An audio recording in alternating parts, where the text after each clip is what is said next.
Bonjour à tous. Un jour, des étudiants sont rentrés en audience chez le rabbi et lui ont demandé, entre autres, « On a entendu que vous avez des capacités pour faire un miracle. Est-ce que c'est vrai ?» Le rabbi leur a répondu, « Vous aussi, vous avez les capacités de faire un miracle. Et d'ailleurs, je vais tout de suite faire un miracle devant vous. » Alors, pour comprendre la réponse que le rabbi leur a donnée, aujourd'hui, étudions un discours que le rabbi a dit en 1991, paracha de Vayikra.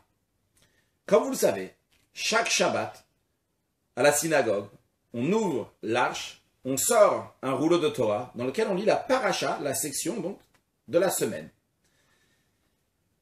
Après, on lit la Haftara, donc qui est une partie de la Bible qui est liée avec la paracha de la semaine.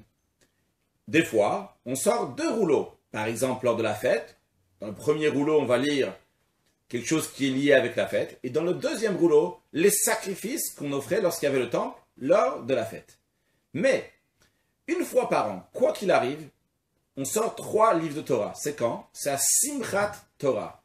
C'est dans le mois de Tishri, dans le mois dans lequel il y a eu le jour du grand pardon, la fête des cabanes, et à la suite de ça, on se réjouit pour la conclusion de la Torah. On sort 3 rouleaux. Dans le premier, on va lire la conclusion du livre de la Torah, des livres de la Torah. Puis, dans le troisième, on va lire les sacrifices qu'on offrait ce jour-là. Et dans le deuxième, on va lire le début de la Torah. Puisqu'on ne peut pas conclure la Torah sans la recommencer, donc il est coutume de rajouter aussi le deuxième livre dans lequel on lit Bereshit bara Elohim, au commencement, Dieu créa le ciel et la terre. Après, dans l'année, ça arrive de temps en temps, rarement, des fois des occasions où on sort 3 livres de Torah. Ce Shabbat, on va sortir 3 rouleaux. Le premier, on va lire le début du 3e livre, Vayikra el Moshe, parce que Dieu a appelé Moshe, le jour de l'inauguration du tabernacle, qui était le 1er Nissan 2449. Dans le 2e livre, on va lire la section qui parle de Rosh Chodesh, donc des sacrifices qu'on amène le jour de Rosh Chodesh. Et dans le 3e, on va lire la section de HaChodesh, qui a été dit à Moshe Rabbeinu, le 1er Nissan, Rosh Chodesh Nissan 2448, lorsque Dieu dit le premier commandement au peuple juif de faire un calendrier et de se préparer à faire le sacrifice de Pessah pour sortir d'Égypte. Alors il faut comprendre, qu'est-ce qu'on s'excite? 1 rouleau, 2 rouleaux, 3 rouleaux, qu'est-ce que ça change si on sort 1 rouleau, 2 ou 3 rouleaux? Deuxièmement, quel est le lien, le point commun entre ces 3 lectures? Et troisièmement, lorsqu'on aura compris le point commun entre ces 3 lectures, il faut comprendre qu'est-ce qu'il y a de plus dans chacune des lectures. Si c'est la même chose, il n'y a pas besoin de le lire à chaque fois. L'explication est la suivante. Voyons, lorsqu'on ouvre le Echal, l'arche, dans la synagogue, on dit un verset « Vayi bin soa Aaron vayomer Moshe kuma Hashem v'yafutzu oivecha » Lorsque c'était à l'époque dans le désert, lorsque les Juifs avançaient, il y avait l'arche dans laquelle il y avait les tables de la loi avec le Sefer Torah à l'intérieur. Et avant d'avancer, Moshe Rabbeinu disait, lorsque l'arche va voyager, va avancer, eh bien, Kuma Hashem, lève-toi Hashem. Yafutzu oivecha, tes ennemis s'éparpillent. Donc ici, c'est pas seulement quelque chose qui se passait à l'époque, c'est quelque chose aussi d'actualité. Lorsqu'aujourd'hui, on ouvre l'arche et on dit ces paroles-là, c'est le Moshe qui est dans nous. En miniature, on a un petit Moshe Rabbeinu qui dit Kuma Hashem, qui dit que toutes les choses positives, divines, vont se lever. Toutes les choses positives viennent en forme maintenant. Et tout ce qui est nos ennemis, eh bien maintenant, vont se changer en bien. Et d'ailleurs, c'est aussi une occasion dans laquelle Dieu donne une bonne parnassa, un bon gagne-pain pour tout le monde, puisqu'on sait qu'avec le Aaron, avec l'arche, il y avait la manne, il y avait un vase de manne, de pain céleste qui était juste à côté. Ce qui représente que lorsqu'on ouvre le Echal, on ouvre l'arche, Dieu y donne aussi une excellente parnassa à tout le monde. Donc ça, c'est quand on ouvre en général. On sort même 1 rouleau de Torah. Lorsqu'on sort 3 rouleaux, à ce moment-là, il y a quelque chose de particulier, ce qu'on appelle une chazaka. C'est un peu dur de traduire, si on peut appeler ça une confirmation. Chazaka, quelque chose, une force. Donc, c'est une chazaka, c'est une force particulière, parce que c'est doublé par 3. Tous les sujets positifs sont doublés par 3. Tous les sujets négatifs qui se changent en bien sont doublés par 3. La parnassa aussi, doublée par la bracha de Dieu, la bénédiction de Dieu à ce moment-là. Et donc, chaque année, à Simchat Torah, en effet, on a 3 fois. Mais on a encore 3 fois cette année, donc par exemple, Rosh Chodesh Nissan. Quelle est la différence entre les deux? Tout simplement, à Simchat Torah, qu'est-ce qu'on lit dans le deuxième rouleau? Bereshit bara Elokim. Au commencement, Dieu a créé le ciel et la terre. Le ciel et la terre, c'est la nature, c'est le monde naturel, c'est l'ordinaire. Donc on nous donne une chazaka, une force pour servir Dieu de manière ordinaire. Ça, c'est chaque année, au début de l'année, dans le mois de Tishri. Par contre, lorsque ça arrive le mois de Nissan qui est un mois miraculeux, surnaturel, le mois où les Juifs sont sortis d'Égypte, le mois de Nissan qui s'écrit avec 2 Nun, la lettre Nun au début de Nissan et Nun à la fin de Nissan, eh bien ça représente, le Talmud nous dit, Nis et Nissim, des grands miracles. Ça veut dire que là on a une force, une chazaka qui nous est donnée pour servir Dieu de manière extraordinaire, de manière surnaturelle. Et ça s'exprime dans ce qu'on lit à Chodesh. On lit à la mitzvah rishona, la première commandement que Dieu il a donné au peuple juif. Donc c'est déjà un commandement divin. On s'attache ici avec du surnaturel. Donc à Simchat Torah, lorsqu'on sort les 3 rouleaux de Torah, c'est pour donner une force, chazaka, un travail ordinaire. Par contre, lorsqu'on sort les 3 rouleaux, le Rosh Chodesh Nissan, eh bien c'est pour nous donner une force pour servir Dieu et dans les choses positives et de changer le négatif en positif de manière qui est tout à fait surnaturelle.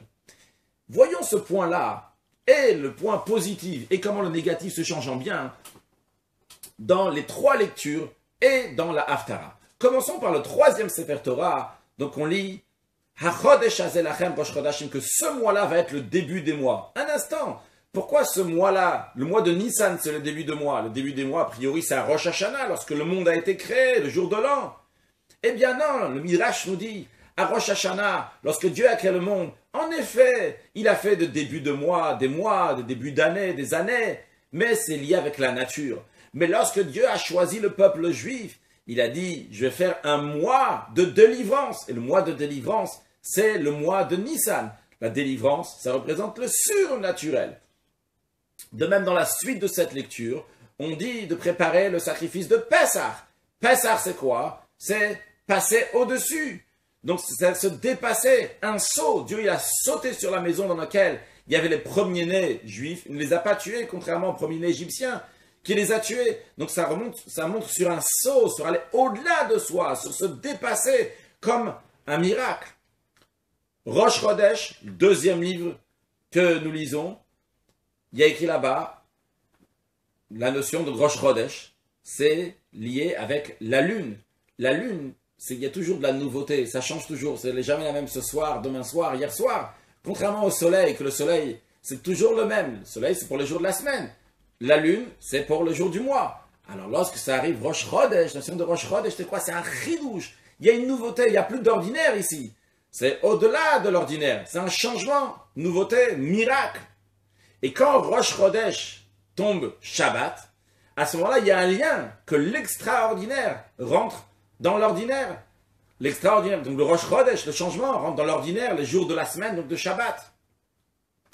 Puis le premier livre de Torah, Vayikra, dans lequel on nous dit Vayikra el Moshe, que Dieu il a appelé Moshe Rabbeinu. Et comme l'Admour Hazaken, fondateur de la Chassidut Chabad, explique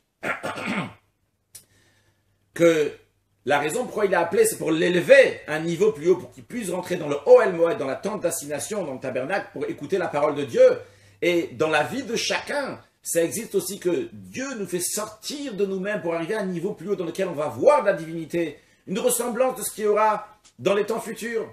Et d'ailleurs, la paracha de Vayikra, cette section a été dit le premier jour du mois de Nissan, et aussi celle d'après, la section de Tzav, et celle de Shmini, dans laquelle on nous raconte comment les enfants de Aaron, le grand prêtre, donc, qui était le frère de Moshe Rabbeinu, comment les enfants de Aaron, Nadav et Avihu, se sont rapprochés de Dieu à un tel niveau qu'ils ont eu ce qu'on appelle le Kalot HaNefesh, que l'âme les a quittés tellement qu'ils étaient amoureux de Dieu, ils sont engloutis, si on peut dire, dans Dieu, se rentraient totalement dans la divinité, ils sont déconnectés de leur corps, et ils sont morts. Et nous aussi, nous sommes tous les enfants de Aaron, puisque Aaron nous dit, aime la paix, cours derrière la paix, aime les créatures, rapprocher de la Torah. Et lorsqu'on suit les enseignements de quelqu'un, c'est comme si que lui nous avait enfantés. Donc je suis sûr, on aime tous toutes les créatures, on aime la paix, alors on est tous des enfants de Aaron. Alors, de la même manière que les enfants de Aaron sont complètement rentrés dans la divinité, nous aussi, on doit complètement rentrer dans la divinité de manière surnaturelle, miraculeuse, mais pas exactement comme les enfants de Aaron, qu'ils ont quitté, ils sont déconnectés du corps, mais tout en restant dans le corps, comme l'idée que Shabbat, que Rosh Chodesh, le surnaturel, rentre dans le Shabbat, rentre dans la nature. Donc on voit le point commun dans ces trois lectures-là, comment il y a le surnaturel. Et ce surnaturel n'est pas juste comme ça qui reste surnaturel, mais c'est quelque chose qui reste éternel. C'est pour ça que dans la paracha de Vaïka, on nous dit, sur tous les sacrifices, il faut ramener du sel sur le sacrifice, le sel qui est le symbole de l'éternité, de quelque chose qui reste toujours. En d'autres mots, la paracha de HaChodesh nous dit, surnaturel, Nissan, le miracle, la délivrance, le Pesach, le sceau. Après, le deuxième de Rosh Chodesh nous dit, c'est bien le miracle, c'est bien le sceau, mais ça doit rentrer dans la vie de tous les jours, ça doit rentrer dans le Shabbat, dans la notion du soleil, dans la nature, dans ce monde-là. Et la paracha de Vaïkra vient nous rajouter, nous dit, attention, c'est pas juste pour de temps en temps, mais ça doit rester quelque chose qui est éternel, comme le sel. Et d'ailleurs, cette force qu'on prend lorsque Rosh Chodesh Nissan tombe Shabbat, c'est pour ce Shabbat-là, mais c'est aussi pour tout le reste de l'année, même pour les autres années dans lesquelles on ne va pas lire Rosh Chodesh Nissan le jour de Shabbat. Cette notion de surnaturel et miraculeuse, on la retrouve aussi dans la Haftara, qui nous parle du Nassi, du chef du peuple juif, du Mashiach, qui va offrir des sacrifices pour pardonner le peuple juif. Et ça va se passer lors de l'inauguration du troisième temple, ça sera Rosh Chodesh Nissan, comme ça le prophète Yecheskel nous dit, et qui conclut avec les mots Olat Tamid, que c'est un holocauste perpétueux qui reste toujours. Alors l'idée c'est quoi? C'est que le Nassi, c'est un langage de Nessiout en hébreu qui veut dire de s'élever, qui est au-delà de tout, l'idée du miracle, du surnaturel. Mais encore une fois, d'un autre côté, on te dit, ça doit venir dans quelque chose qui est éternel et concret. Donc on a vu ici comment dans les trois parachiotes et dans la Haftara, on retrouve la notion du surnaturel. On a vu donc le point commun entre les trois. On a vu aussi la particularité qu'il y a dans chacune d'eux. Donc la première, elle nous dit que la troisième, si on veut, la troisième nous dit qu'il faut être surnaturel, la deuxième nous dit que ça doit rentrer dans la nature, et la première nous dit que ça doit rester éternel. Et on a vu aussi la particularité de sortir 3 Sefer Torah, ça donne une chazaka, ça nous donne une force. Et ça nous donne une force dans le Kuma Hashem, dans le positif. Donc quoi faire dans le surnaturel? Voyons maintenant comment ça nous donne une force, une chazaka, dans le Viyafutsu Oivera, lorsqu'il faut éparpiller les ennemis, pas juste les éparpiller, mais qui vont changer en bien. Une fois que tout est bien, il faut prendre le mal et le changer en bien. Il ne faut pas exterminer le mal, ce serait dommage. Il faut le prendre et le changer en bien. Alors voyons, dans la troisième livre, HaChodesh Hazelachem, on nous dit, à la fin de la section, qu'il faut manger de la matzah, bechol moshvotechem. Partout où vous habitez, vous allez manger de la matzah. Tout le monde sait que le chametz, qui est le levain, représente l'orgueil, représente le mal, le yetzirara, le mauvais penchant. Contrairement à la matzah, l'annulation, la soumission à Dieu, qui représente le bien, le yetzer tov. Justement, on nous parle qu'il n'y aura plus de mal. Dans tous les endroits, il n'y a que de la matzah, il n'y a que du positif. Le mal s'est changé en bien. Puis, dans le deuxième Sefer Torah, celui de Rosh Chodesh, il y a écrit quelque chose de très curieux, qu'il faut amener un khatat, un sacrifice expiatoire, la Hachem pour Dieu. Et en effet, nos sages expliquent que Dieu demande qu'on amène un sacrifice expiatoire pour le pardonner. Pardonner de quoi? Comme c'est Rosh Chodesh. Et Rosh Chodesh, c'est lié avec la lune, le cycle lunaire. Et Dieu a diminué la lune. Au début de la création, la lune était aussi forte que le soleil. Dieu l'a diminué. Alors Dieu dit, amenez un sacrifice pour moi, pour me pardonner, que j'ai diminué la lune. À cause que Dieu a diminué la lumière de la lune, ça fait des conséquences aussi spirituelles. Ça a diminué la lumière divine, ce qui a fait que Adam Arishon, le premier être humain, a pu fauter. Puis après, d'autres aussi ont pu fauter. Donc Dieu demande d'amener un sacrifice pour une kapara, pour un pardon. Et on sait que le pardon, au top du niveau, c'est quand? C'est lorsque même les fautes volontaires vont devenir comme des mitzvot, comme des choses positives qu'on a fait. Donc on voit comment on change ici le négatif et qui doit venir positif. Et cette même idée, on la retrouve aussi dans le premier livre, dans le premier rouleau, dans Vayikra, qu'au début on nous dit de la paracha Vayikra, Dieu il appelait Moshe, comme le commentaire de Rashi dit, c'est Lachon Chiba, c'est une affection. Et à la fin de la paracha, on nous parle quelqu'un qui a fauté et qui doit amener un sacrifice. Et les derniers mots, c'est les hashmaba, pour quelqu'un qui a fait une faute. Comment on peut lier le début, la chanriba, une affection avec la faute? Mais justement, la réponse est là. Puisque Dieu, il a une affection pour Moshe Rabbeinu. Il a une affection pour chacun de nous. Il te dit, même quand tu as fauté, je te donne la possibilité de changer, de le changer, que du négatif, ça va devenir du positif, ça va devenir la chanriba, une affection que je t'aime encore plus, même après la faute que tu as fait. Et cette idée de khatat, d'expiation, on la retrouve aussi dans la Haftara. Le Nasi, le Melech HaMashiach, le roi Mashiach, va amener un sacrifice expiatoire pour pardonner le peuple juif. Et ça, donc, ça s'exprime encore une fois dans Vayikra avec le sel, que le sel, c'est changer le goût de quelque chose qui n'était pas bon, qui va devenir bon. Donc on a vu aussi comment le Yafutsoy verra, comment éloigner le mal et le changer, pas seulement éloigner le mal, changer le mal en positif. On le retrouve aussi bien dans la paracha de Chodesh, parce qu'il n'y a que de la matzah, il n'y a que du Yetzer Tov, du bon penchant. Il y a dans Rosh Chodesh, parce que Dieu il dit d'amener un sacrifice expiatoire, donc c'est changer la faute qui va devenir aussi une mitzvah. La même idée aussi dans la paracha de Vayikra, dans laquelle on parle les hashmaba, donc une faute, mais qui est changée positivement grâce au sacrifice, et le sel aussi qui change quelque chose qui n'est pas bon, qui va devenir bon. Et dans la Haftara, la même idée, puisque le Melech HaMashiach, le roi Mashiach, va amener un khatat, un sacrifice expiatoire pour le peuple juif. Basé sur tout cela, on va comprendre aussi une discussion qu'il y a entre les sages et Rashbag. Les sages disent que 30 jours avant la fête, il faut se préparer en étudiant les lois de la fête. Rashbag dit, 2 semaines avant, on se prépare pour étudier les choses de la fête, les lois de la fête. Alors, en général, lorsqu'il y a deux opinions, les deux opinions sont juste spirituellement, mais concrètement, on peut faire seulement d'après une. Mais en vérité, ici, on peut faire d'après les deux. Comment ça? 30 jours avant la fête, on commence à étudier les lois de la fête. Mais lorsque ça arrive 2 semaines avant, ça arrive Rosh Chodesh Nissan, puisque Rosh Chodesh Nissan c'est un mois de Géoula, de délivrance, c'est un mois de surnaturel. Eh bien, à ce moment-là, c'est à notre tour de sortir de notre nature, d'aller au-delà de nous, de se dépasser, d'étudier encore beaucoup plus que ce qu'on avait fait jusqu'à présent. Jusqu'à présent, on s'est comporté de manière naturelle, de manière ordinaire. Ça arrive Rosh Chodesh Nissan. On te dit, fais comme Rashbag aussi.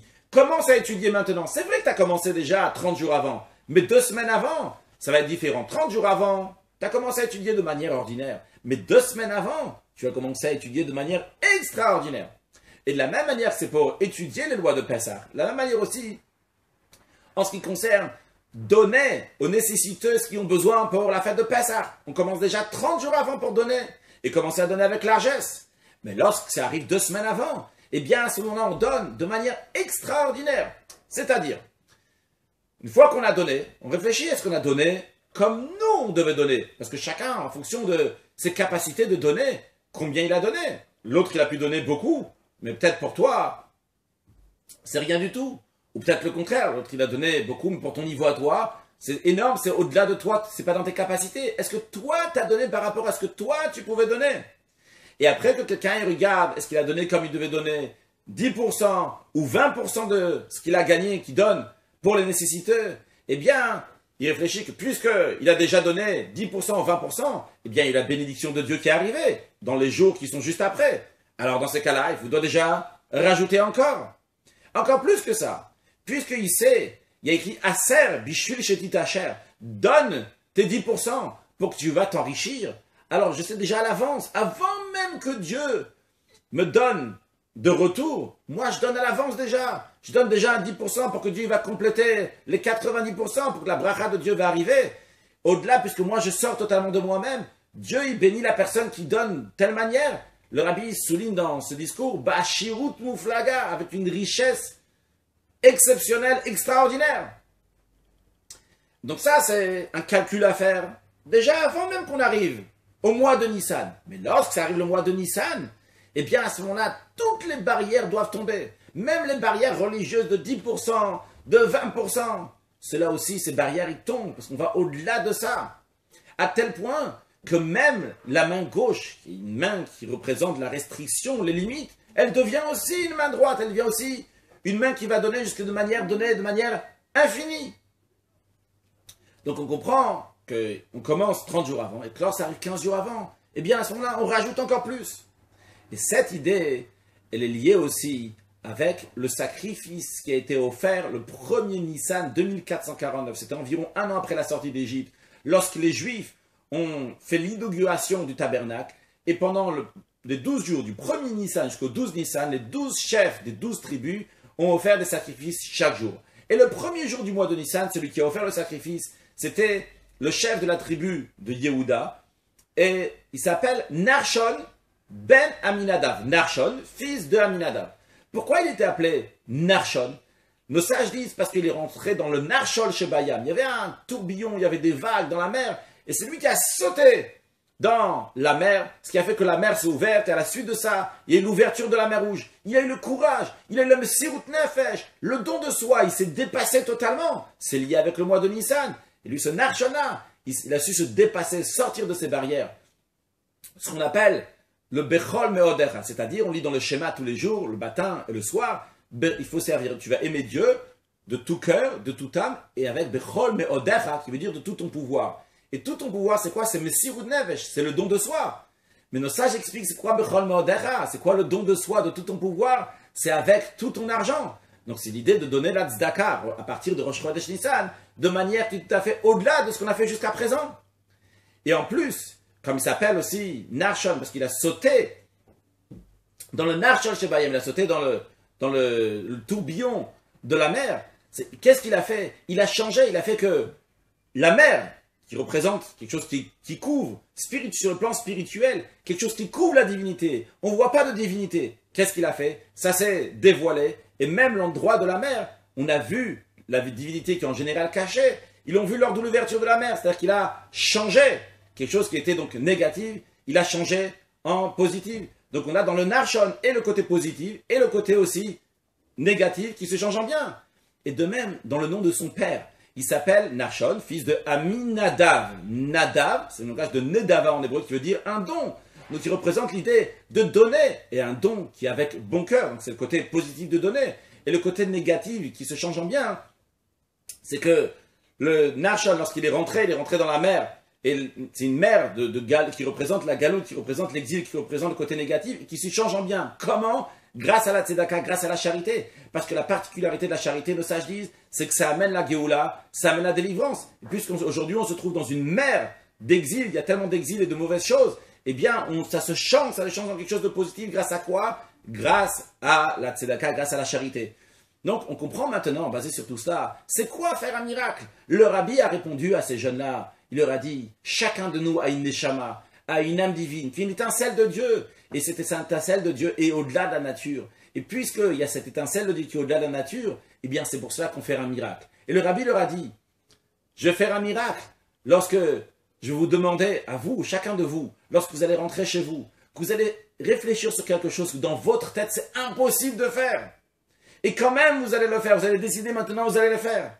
Et bien là, quand on sort de la nature, ça c'est appelé un miracle. Ça c'est ce que le rabbi a répondu aux étudiants. On le comprend basé sur ce qu'on a expliqué jusqu'à présent, que comment on sort de soi-même. Et pour conclure, le rabbi donne des bénédictions. Il dit que comme on se trouve un Shabbat. Shabbat, c'est le 7e jour de la semaine. Ça correspond au 7e millénaire, ce qu'on appelle en hébreu Yom Shekulo Shabbat Unucha Lechaya Olamim. C'est un moment propice pour la venue du Mashiach. En plus, on se trouve le Shabbat de Vayikra. Vayikra, Dieu il a appelé Moshe pour rentrer dans le Ohel Moed, dans la tente d'assignation. La tente d'assignation, c'est une préparation pour le 3e temple, que cette présence divine qui avait dans la tente d'assignation va être dans la perfection lors du 3e temple.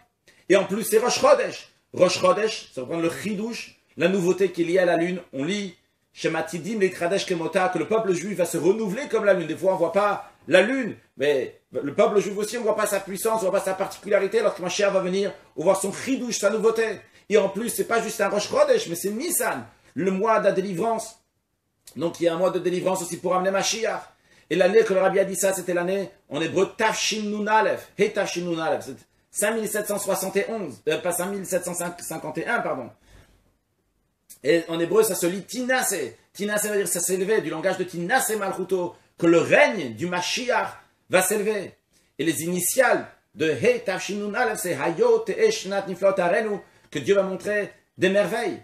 Alors lorsque nous, on va décider de sortir de nous-mêmes, de faire un miracle en étudiant encore plus de Torah, et particulièrement ce qu'il y a avec les lois de Pessah, et lorsqu'on va donner encore plus de charité, particulièrement encore plus de ce qu'on a donné dans les 30 jours qui sont avant Pessah, mais dans les 15 jours à partir du mois de Nissan, qu'on donne encore plus, au-delà de toutes les limites, alors Dieu aussi va faire de ce côté son miracle, le miracle le plus important, amener la venue du Mashiach, et on pourra à ce moment-là, comme il y a écrit dans l'Haftara, que le roi Mashiach va inaugurer le 3e temple, le jour de Rosh Chodesh Nissan, et on pourra manger le 14 Nissan, on pourra faire le sacrifice de Pessah, et manger le soir de Pessah dans la capitale à Yerushalayim, dans le palais du roi, dans le Beth Amikdash, dans le temple. On va être accoudés dans la table de notre Père, à Kadosh Baruch Hu, et comme on conclut dans la Haftara, Vayamide Chodesh Bechodshom, Mide Shabbat Beshabbato, Yavakol Basar, Leshtachavot Lefanayam Hashem, qu'on ira chaque Shabbat, chaque Rosh Chodesh, se prosterner à Dieu. Et lorsqu'on dira, cette année, la Haggadah de Pessah, on dira, Baruch Ata Hashem Gal Israël, béni sois-tu Hashem,